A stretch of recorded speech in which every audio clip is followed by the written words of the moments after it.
ప్రేమ చేసిన మాయ, మాయమైన సీత. రాముడు అనగానే అందరికీ గుర్తుకు వచ్చే విషయం చిన్నప్పుడే తాటకిలాంటి రాక్షసులను సంహరించిన వీరుడు అని, మహారాణి స్వయంవరంలో ధనస్సు విరిచి సీతను గెలిచాడు అని, గురువు దగ్గర సకల శాస్త్రాలు వేదాలు అవపోసన పట్టాడు అని, ఇన్ని తెలిసి కూడా వనవాసాన్ని సంస్కారంతో సమ్మతించిన గొప్ప ధర్మస్థాపకుడు అని. మరి అంతటి రాముడికి బంగారు లేడి ఉండదు అని తెలియదా? అది ఒక మాయా జింక అని తెలియదా? ప్రేమ ఒక మాయ. అవును, రాముడు పిచ్చివాడేం కాదు. సీతను ఆకర్షించింది ఓ మాయలేడి అని నచ్చజెప్పినా సీత వినలేదు, చిలిపిగా కోరింది. తెలుసుగా ప్రియురాలి మౌనం ఎంతటి ప్రమాదకరమో.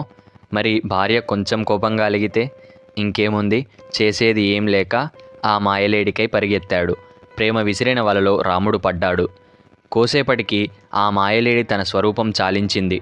రాముడి బాణాలకు మరణానికి స్వాగతం చెప్పాడు మారీచుడు. ఆ రాక్షసుడు చనిపోయేవాడు చావకుండా లక్ష్మణ సీత అని అరిచి చచ్చాడు. పథకం ప్రకారమే మరణించిన రావణుడికి ఇచ్చిన మాట అతడి రుణం తీర్చుకున్నాడు. రాముడి గురించి వాడికంటే గొప్పగా ఎవరికీ తెలియదు అని వాల్మీకి రాశాడు. వాడి గురించి తర్వాత మాట్లాడుకుందాం. కథలోకి వస్తే మన సీత ఆ అరుపుని విని కంగారుపడి తన పత్నికి ఏమైనా ప్రమాదమో అని భయపడింది. అప్పటికీ లక్ష్మణుడు అలా జరిగి ఉండదు వదిన, అన్నగారిని చంపడమా, అసాధ్యం, కలత చెందకు అని ఓదారుస్తుండగా లక్ష్మణుడికి కూడా వెళ్ళమనింది. రాముడు ఏమో సీతకి తోడుగా ఉండమని చెప్పాడు. అన్న మాటను అతిక్రమించని సోదరుడు మరి. ఈలోపు సీత తెలిసో తెలియకో లక్ష్మణుడిపై నిందలు వేసింది. నన్ను తప్పుడు దృష్టితో చూస్తున్నావు అలా ఇలా అని. తన తల్లి స్థానంలో గౌరవించిన సీత అలా మాట్లాడేసరికి లక్ష్మణుడు నిస్సహాయ స్థితుడై సీత ఆవేదనను, రాముడిపై ప్రేమను అర్థం చేసుకొని సీతను ఒక షరత్తుపై విడిచి వెళతాడు. ఒక గీత గీసి, ఇది లక్ష్మణ రేఖ, ఈ గీత లోపల ఉన్నంత వరకు నిన్ను ఎవరూ ఏం చేయలేరు, నా మది ఏదో దుష్కార్యం సంభవిస్తుంది అని చెప్తుంది అని విన్నవించి సీత దగ్గర మాట తీసుకొని వెళతాడు లక్ష్మణుడు. తదుపరి తెలిసిందే. మన రావణుడు ఒక బ్రాహ్మణ సన్యాసి వేషంలో వచ్చి సీతను భిక్ష వేయమని కోరతాడు.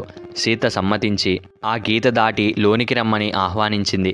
కానీ పథకాలతో, పగతో, ప్రలోభాలతో పరితపిస్తున్న వాడికి తెలీదా ఎలా ప్రవర్తించాలో? సాధువుడు ఉన్న చోటికి వచ్చి వారికి భిక్ష ఇవ్వాలి, ఈ ధర్మం కూడా తెలీదా నీకు అని ఆగ్రహం వ్యక్తం చేస్తాడు. బ్రహ్మజ్ఞానిగా వేదాలు చదివాడు, వేదాంతం పలికాడు.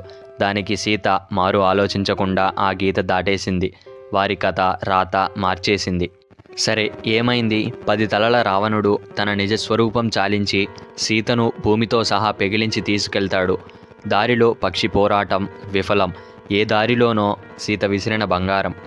అయినా వనవాసానికి నార వస్త్రాలతో వచ్చినప్పుడు బంగారం ఎక్కడిది? నగలు ఎలా విసిరేసింది మూటకట్టి? వనవాస శిక్ష రాముడికి మాత్రమే. కైక ఎవరినీ తోడుగా వెళ్ళమని చెప్పలేదు. స్వయంగా లక్ష్మణుడు సీత వెళ్ళారు. వారికి షరతుల సమస్య లేదనుకుంటా. బంగారం తన అలంకారానికి సమ్మతమే మరి. సరే, అసలు ఆ మాయలేడి మారీచుడి కథ చూద్దాం. రావణుడి పిలుపుకి గౌరవంతో వచ్చిన రాక్షసుడు తన ప్రభువే అయిన నిజాన్ని కఠినంగా పలికాడు, ప్రతిఘటించాడు. రావణుడు జరిగింది క్లుప్తంగా వివరించి రాముడిని సంహరించి సీతను తీసుకొనిరా అని ఆ రాక్షసుడికి చెప్తాడు. చెప్పినవాడు మౌనంగా ఉండక ఆ రాముడు పనికిమాలిన రాజు అని బహిష్కరించారు. అడవిలో అలా తిరుగుతూ కాలక్షేపం చేస్తున్నాడు అని చులకనగా మాట్లాడుతాడు. మారీచుడు ఆగ్రహంతో, ఆపు రావణ, నువ్వు ఊహించేది తప్పు. తన చిన్న వయసులోనే తాటకిని ముచ్చమటలు పట్టించి సంహరించిన యోధుడు స్వయంగా మా తాతగారినే వణికించాడు అంటే అతని ధైర్యం, వీరత్వం గొప్పదే. అడవిలో కాలక్షేపం చేయటం కాదు, కాలాన్నే నిక్షేపంగా గడిపే యోగితత్వం. రాజ్యం నుండి బహిష్కరించారా? లేదు. అందరి మన్ననతో తెల్లవారుజామున పట్టాభిషేకం అని ప్రకటించారు. రాత్రికే వనవాసం కాలం నిర్ణయించింది. చలించకుండా, ఎదురు తిరగకుండా స్వాగతించాడు. ధర్మం అతడికి తెలిసిన విద్య. సర్వకాలాల్లో సర్వం త్యజించిన రాముడికి తెలుసు ఏది విధి అని. కాబట్టి నువ్వు నిర్ణయించుకో రావణ, నాకంటే నువ్వే గొప్పవాడివి. కానీ రాముడి కోపానికి దేవతలు సైతం భయపడతారు. ఇంతటి వరకు రాముడు కోప్పడిన సందర్భమే లేదు.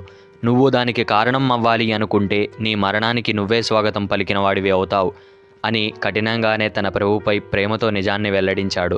మనతో ఉండి కఠినంగా అయినా సరే మనం చెప్పేది, చేసేది తప్పు అని చెప్పడానికి నిజమైన ఒక బంధం ఉండాలి. తన ప్రభువుపై ఎంత భక్తి ఆ రాక్షసుడికి. కానీ మన రావణుడు వినలేదు.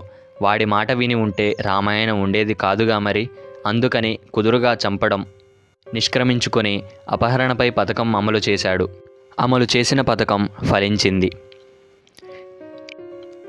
ఈ వీడియో చూసిన వారందరికీ నాదొక చిన్న విన్నపం. ఈ కథలోనే కాదు, మన జీవితాలలో కూడా ఇదే జరుగుతుంది. ఒక స్త్రీ ఏ రోజు అయితే తన పరిధిని అతిక్రమిస్తుందో ఆ క్షణం నుండి తన జీవితం, తన వారి జీవితం ఆవేదనతో సాగుతుంది. చూడండి, చివరికి రాముడు యుద్ధం గెలిచినా సీతను గెలిచాడా? మళ్ళీ అడవిలోకి వెళ్ళింది తల్లి. పిల్లలు, వారి జీవితం చివరికి ఈ భూమాతలో ఐక్యం.